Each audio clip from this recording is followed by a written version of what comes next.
ಅಣ್ಣ ಬಂದ್ರ ತಮ್ಮಂದ್ರ ಇವರ ಅಕ್ಷತೆ ನಿಮಗಾಗಿ ತಡೆದಿದೆ.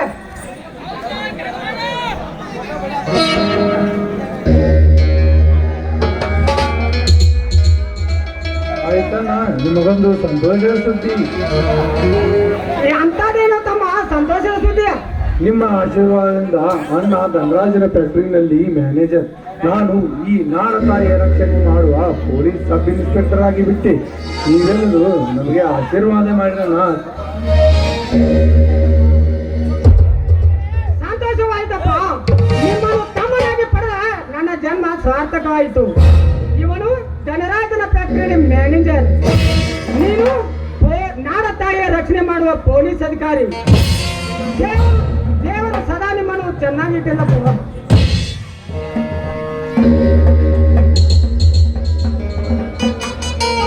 ಅಣ್ಣನ ಶ್ರೀರಕ್ಷೆ ಹಾಗೂ ನಾಡ ತಾಯಿಯ ರಕ್ಷಣೆಯಿಂದ ಪಡೆದು ಬಂದ ರಕ್ಷೆಯ ಖಡ್ಗವೆಂಬ ಈ ನಿನ್ನ ಕಾಕಿ ಲಂಚವೆಂಬ ರಾಕ್ಷಸರನ್ನು ಕಡಿದು ಹಾಕಿ ನ್ಯಾಯ ರಕ್ಷಣೆ ಎಂಬುದನ್ನು ರಕ್ಷಿಸುವಂತಾಗ್ಲಿ. ಅವರಪ್ಪ ಸೋದರ, ಜನಗಳ ನ್ಯಾಯ ರಕ್ಷಣೆಗಾಗಿ ತೊಟ್ಟ ಈ ನಿನ್ನ ಕಾಕಿ ನ್ಯಾಯ ಮಾರ್ಗಕ್ಕೆ ಸಮ್ಮತವಾಗಿರಲಿ. ತಪ್ಪು ಮಾಡಿದ ಆರೋಪಿ ಅಣ್ಣನೇ ಆಗಿರಲಿ, ತಮ್ಮನೇ ಆಗಿರಲಿ, ಎಂತ ಮಾರ್ಗ ಪಿತರೇ ಆಗಿರಲಿ, ಅವರನ್ನು ಬಂಧಿಸಿ ನ್ಯಾಯ ದೊರಕಿಸಿಕೊಡುವುದೇ ನಿನ್ನ ಕಾಕಿಯ ಕರ್ತವ್ಯ. ಇದು ರಾಮವಚನ. ಧನವಂತರ ಕೈ ಜಾಗಕ್ಕೆ ಸಿಕ್ಕು ಬೀಳದೆ ಅಹಂಕಾರಗಳೆಂಬ ಮದ್ದಳೆಗಳನ್ನು ಮರ್ದಿಸಿ ನಾಡ ತಾಯಿಯ ಕರುಣೆಯ ಕಂದನಾದಾಗಲೇ ಲಂಚವೆಂಬ ಮಂಚ ಮುರಿದು ಪ್ರಾಮಾಣಿಕತೆ ಎಂಬ ಏಣಿ ಏರುತ್ತದೆ. ಕೊಲೆ, ಸುಲುಗೆ, ಸ್ತ್ರೀ ಅಪಹರಣಗಳುಗರೆಂಬ ಆ ದುಷ್ಟರಿಗೆ ಈ ನಿನ್ನ ಪೊಲೀಸ್ ಬೆಲ್ಟ್ ಸವಾಲಾಗ್ಲಿ. ಹೌದು ಮಾವ, ಹೆಣ್ಣು ರಂಡೆ ರಂಡಿ ಅವರ ಬಲಿಗೆ ಬೆಳೆದಿ ನಿನ್ನ ನಿಷ್ಠೆಯ ಕರ್ತವ್ಯ ಯಾರ ಬಲಿಗೆ ಬೀಳದೆ ಯಾರ ಕಣ್ಣ ಬೀಳದೆ ನಿಷ್ಠೆಯಿಂದ ಇರಬೇಕು ಮಾವ. ಹಾಗೆ ಹಡದವರು ಉಳಿದವರು ಅಜರಾಮರಾಗಿ ಉಳಿಯಬೇಕು ಅವರ ಹೆಸರು. ನಿಮ್ಮ ಮಾತನ್ನು ಅಕ್ಷರಶಃ ಪಾಲಿಸಿ ನ್ಯಾಯಕ್ಕಾಗಿ ಹೋರಾಡಿ ನ್ಯಾಯ, ನೀತಿ, ಧರ್ಮ, ಸತ್ಯ, ಅಹಿಂಸೆ ಎಂಬ ಈ 5 ಮಂತ್ರವನ್ನು ಸದಾ ಸ್ಮರಿಸಿ ಈ ಮನೆಯ ಕೀರ್ತಿದೊಂದಿಗೆ ನಾಡ ಕೀರ್ತಿ ತರುತ್ತೇನೆ. ಈ ಮಾತು ಸತ್ಯ. ಆಯ್ತಪ್ಪ ಸೋದರ, ಈಗ ಈ ಸಂತೋಷವಾಗಿ ಮುಗಿಯಲಿ ಮದುವೆ ಕಾರ್ಯ. ಯಾಕೆ ಜೈಸ್ವಾಲ್, ಆಗಿನಿಂದ ನೋಡ್ತಾ ಇದೀನಲ್ಲ, ನಿಂತು ಬಿಟ್ಟೆ.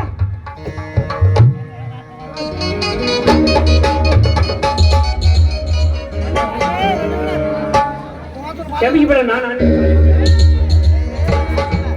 ಅಂದ್ರೆ ನೀನು ಯಾವ್ದಾದ್ರು ಹುಡುಗಿನ ಪ್ರೀತಿ ಮಾಡ್ತಾ ಇದೀಯಾ? ಹೌದಣ್ಣ, ಆ ಧನರಾಜನ ತಂಗಿ ಸುನಿತಾ ಅಂತ ನಾನು ಅವಳನ್ನ ತುಂಬಾ ಪ್ರೀತಿ ಮಾಡ್ತಾ ಇದ್ದೇನೆ. ಅನುಮತಿ ಕೇಳ್ದೇನೋ ಹುಚ್ಚ? ಹೋಗಿ ಹೋಗಿ ಹಾವಿನ ಹುತ್ತದಲ್ಲಿ ಕೈ ಹಾಕಿದೆಯಲ್ಲ. ಯಾಕಣ್ಣ ನೀನು ಕೂಡ ಈ ಮಾತಿನಲ್ಲಿ? ಅದನ್ನು ನಾನು ಯೋಚಿಸಬೇಕಾಗಿದೆ ತಮ್ಮ. ಹಿಂದಿನ ನನ್ನ ಘಟನೆಯನ್ನು ಯೋಚಿಸಬೇಕಾಗಿದೆ. ತಲಾಂತರದಿಂದ ವಿರೋಧವಾಗಿ ನಡೆದು ಬಂದ ನಮ್ಮವರ ಮನೆತನದಲ್ಲಿ ಆ ಶ್ರೀಮಂತ ಹೆಣ್ಣನ್ನು ನಮ್ಮ ಮನೆಗೆ ಕೊಡ್ತಾನೋ ಇಲ್ಲ ಅಂತ ವಿಚಾರ ಮಾಡಿ ನೋಡ್ಬೇಕಾಗಿದೆ. ಹಾಗಲಿ ಅದನ್ನೊಂದು ವಿಚಾರ ಮಾಡಿ ಹೊತ್ತಾಗಿದೆ ಇರ್ತೀನಿ. ಈಗ ಈ ಮದುವೆ ಕಾರ್ಯ ಮುಗಿಸುತ್ತೀನಿ, ನಡೆಯಿರಿ. ಹಾ ತಮ್ಮ ಗಿಡ್ಡ ಬಂದ್ರು.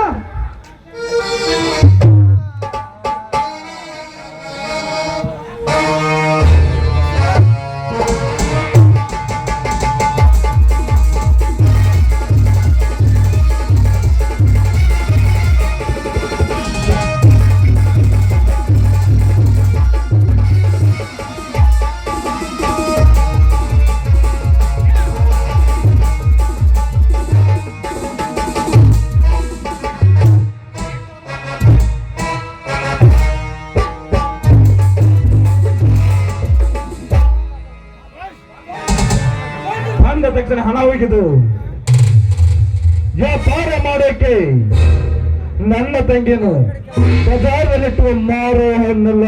ಮಿಸ್ಟರ್ ಧರ್ಮರಾಜ್, ವ್ಯವಹಾರ ಬಗೆಹರಿಸಿ ವ್ಯಾಪಾರ ಮಾಡಬೇಕಾಗುತ್ತೆ. ಆ ತ್ರಾಸು ನಿಮಗೆ ಕೊಡಬಹುದು ಎಂದು ಸ್ವತಃ ನಾನೇ ಬಂದಿದ್ದೇನೆ. ಪರವಾಗಿಲ್ಲ ಶ್ರೀಮಂತ್ರೆ, ಬನ್ನಿ ಕುಳಿತುಕೊಳ್ಳಿ. ಅದೇನಂತ ಇಬ್ಬರು ಸೇರಿ ವಿಚಾರ ಮಾಡಿಕೊಳ್ಳೋಣ. ವಿಚಾರಣೆ ಮಾತು ಇರಲಿ. ಹಿಂದೆ ನನ್ನ ತಂದೆಗೂ ನಿಮಗೂ ನಡೀತಾನೆ ಬಂದಿದೆ. ಅದೆಲ್ಲ ಇರಲಿ. ಈಗ ನನ್ನ ಹೊಸ ಕಂಡೀಷನ್ ಒಪ್ಪಿದ್ರೆ ಮಾತ್ರ ಎಲ್ಲ ಬೇಕಾರೆ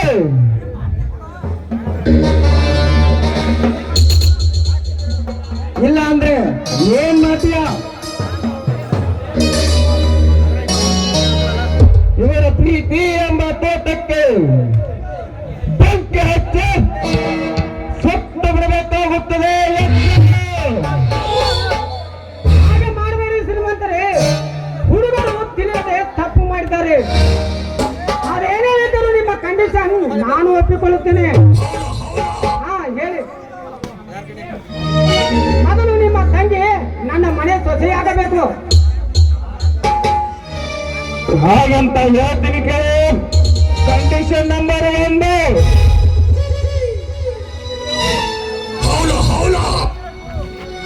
ನನ್ನ ನಿನ್ನ ಹೊರತು ಇಲ್ಲಿ ಯಾರು ಹೇಳ್ಕೊಡ್ದು. ತಮ್ಮಂದ್ರ ಗಿರ್ಜಾಳೊಂದಿಗೆ ನೀವೆಲ್ಲರೂ ಒಳಗೆ ನಡೆಯಿರಪ್ಪ. ಹಾಗೆಂದ್ರೆ ಹೇಗಣ್ಣ? ಈ ಧನರಾಜ ಯಾವುದೊಂದರೊಂದು ಮನೆ ಮುರಿಯುವ ಮಾತು ತಗೊಂಡ್ರೆ ಅದೆಲ್ಲ ನಡೆಯೋದಿಲ್ಲ.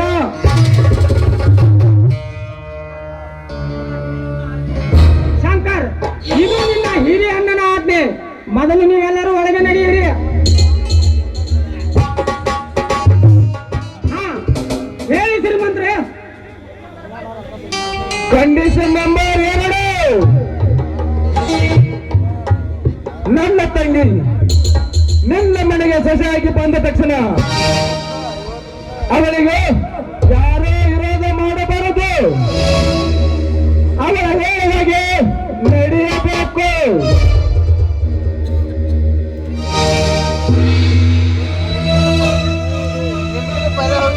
ಕಂಡೀಷನ್ ನಂಬರ್ 3, ಮಹಾರಾಣಿಯಾಗಿರುವ ನನ್ನ ತಂಗಿ ನಿನ್ನ ಮನೆಯ ಸೊಸೆಯಾಗಿ ಬಂದ ತಕ್ಷಣ ನೀನು ಈ ಗಿರ್ಜೆ ಸದಾ ಸೇವಕರಾಗಿರಬೇಕು. ಕಂಡೀಷನ್ ನಂಬರ್ 4,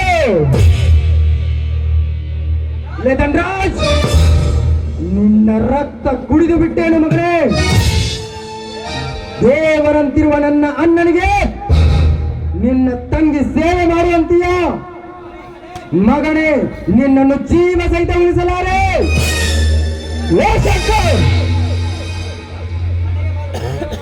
ಶಂಕರ್, ಮನೆಗೆ ಬಂದ ದೇವರಂತಿರುವ ಅತಿಥಿಯ ಮೇಲೆ ಹಾಗೆಲ್ಲ ಕೈ ಮಾಡಬಾರ್ದಪ್ಪ. ಕೈ ಬಿಡದಿದ್ದರೆ ನಾನೇ ನನ್ನ ಲಕ್ಷ್ಮೀ ತಾಯಿ ಮೇಲಾನೆ.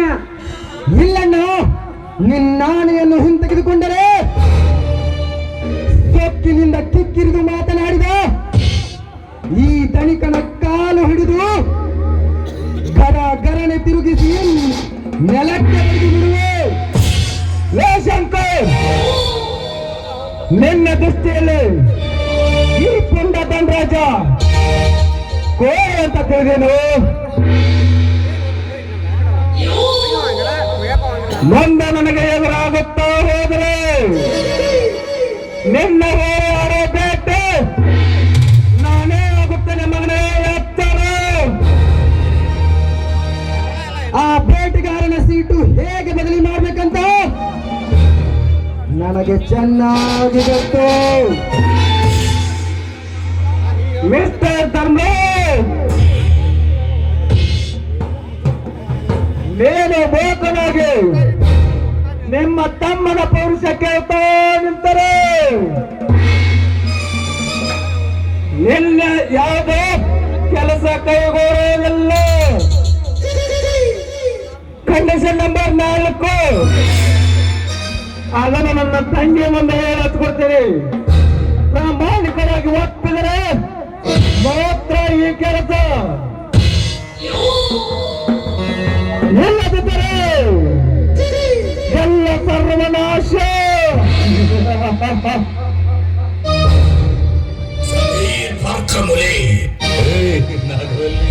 ಆಯ್ತು ಶ್ರೀಮಂತರೇ, ನಿಮ್ಮ ಎಲ್ಲ ಕಂಡೀಷನ್ ನಾನು ಒಪ್ಪಿದ್ದೇನೆ.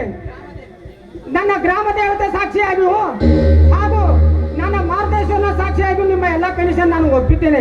ಬೇಗ ನಿಮ್ಮ ತಂಗಿಯನ್ನು ಕರೆಸಿ ಮುಗಿಸಿಬಿಡ್ರಿ ಮದುವೆ ಕಾರ್ಯವನ್ನು.